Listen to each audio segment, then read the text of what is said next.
Assalamualaikum warahmatullahi wabarakatuh. Di sini kelompok kami akan menjelaskan tentang tingkat kepuasan masyarakat terhadap pelayanan BPJS Kesehatan. Sebelum itu perkenalkan anggota kelompok kami ada 3, yaitu yang pertama Michael Daniel Pinontoan dengan NPM 108. Kemudian yang kedua yaitu Gusti Putu Devandra dengan NPM 217. Dan yang ketiga adalah saya sendiri, Triprastyo Ramadhani dengan NPM 259. Sebelum itu mungkin kalian pernah dengar apa itu BPJS Kesehatan. Jadi BPJS Kesehatan adalah Badan Penyelenggara Jaminan Sosial Kesehatan yang merupakan badan usaha milik negara yang menyelenggarakan jaminan pemeliharaan kesehatan bagi seluruh rakyat Indonesia. Nah, BPJS Kesehatan sebelumnya yaitu bernama Askes, yang singkatan dari Asuransi Kesehatan, yang dikelola oleh PT Askes Indonesia Persero, tetapi sesuai dengan Undang-Undang Nomor 24 tahun 2011 tentang BPJS, yaitu PT Askes Indonesia berubah menjadi BPJS Kesehatan sejak tanggal 1 Januari tahun 2014. Kemudian bagaimana cara mendaftar BPJS Kesehatan? Cara pendaftarannya yaitu ada 2, secara online dan offline. Nah, untuk dokumen persyaratan pendaftaran secara online sendiri, yang pertama dibutuhkan nomor KTP, yang kedua nomor kartu keluarga, kemudian nomor NPWP, nomor rekening bank dan nama pemilik, akta kelahiran anak atau surat lahir, pas foto terbaru 3x4 1 lembar, dan kemudian nomor HP dan alamat email. Kemudian dijelaskan oleh rekan saya. Persyaratan pendaftaran BPJS Kesehatan.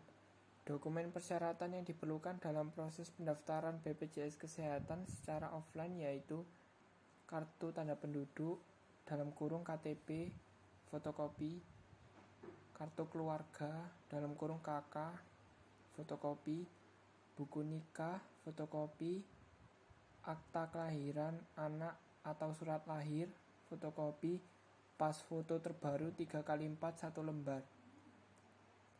Selanjutnya, hak dan kewajiban peserta BPJS Kesehatan. Hak peserta BPJS Kesehatan yaitu mendapatkan kartu peserta sebagai identitas peserta untuk memperoleh pelayanan kesehatan, memperoleh manfaat dan informasi tentang hak dan kewajiban serta prosedur pelayanan kesehatan sesuai dengan ketentuan yang berlaku, mendapatkan pelayanan kesehatan di fasilitas kesehatan yang bekerja dengan BPJS Kesehatan, dan menyampaikan keluhan atau pengaduan, kritik, dan saran secara lisan atau tertulis kepada BPJS Kesehatan. Kewajiban peserta BPJS Kesehatan: mendaftarkan dirinya dan anggota keluarga sebagai peserta BPJS Kesehatan, membayar iuran, memberikan data dirinya dan anggota keluarganya secara lengkap dan benar, melaporkan perubahan pada data dirinya dan anggota keluarganya, antara lain perubahan golongan, pangkat atau besaran gaji, pernikahan, perceraian, kematian, kelahiran, pindah alamat, dan pindah fasilitas kesehatan tingkat pertama. Menjaga kartu peserta agar tidak rusak, hilang, atau dimanfaatkan oleh orang yang tidak berhak. Kemudian ada hasil penelitian.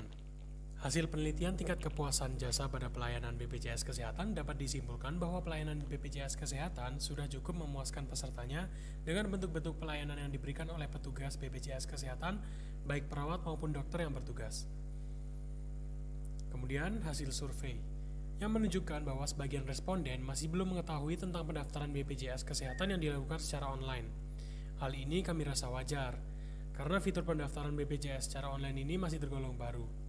Fitur ini dibuat agar para calon peserta dapat memenuhi kebutuhannya tanpa harus datang ke kantor cabang terdekat, terutama pada masa pandemi COVID-19 ini. Kontribusi yang telah kami berikan kepada negara sebagai mahasiswa. Kontribusi yang kami berikan sebagai mahasiswa kepada negaranya adalah bela negara. Upaya bela negara, selain sebagai kewajiban, juga merupakan kehormatan bagi setiap warga negara yang dilaksanakan dengan penuh kesadaran, tanggung jawab, dan rela berkorban dalam pengabdian kepada negara dan bangsa. Adapun sikap bela negara yang telah kami lakukan sebagai mahasiswa, yang pertama yaitu mencintai produk lokal. Dengan mencintai produk lokal, kita ikut serta dalam memajukan perekonomian dan lebih menghargai produk buatan negara sendiri. Yang kedua, menjaga dan menggunakan fasilitas umum dengan benar, serta selalu menjaga kebersihan, agar terhindar dari berbagai macam penyakit. Karena generasi yang sehat merupakan salah satu model pertahanan negara, apabila suatu negara memiliki generasi yang sehat, baik secara jasmani maupun rohani, maka itu akan menjadi penunjang dalam melakukan berbagai aktivitas demi kemajuan diri sendiri dan bangsa. Yang terakhir adalah memanfaatkan internet dengan bijak, tidak menyebarkan ujaran kebencian atau berita hoaks yang dapat merusak nama baik negara. Kami mohon maaf bila ada kesalahan dalam penulisan kata maupun penyampaian informasi. Terima kasih. Wassalamualaikum warahmatullahi wabarakatuh.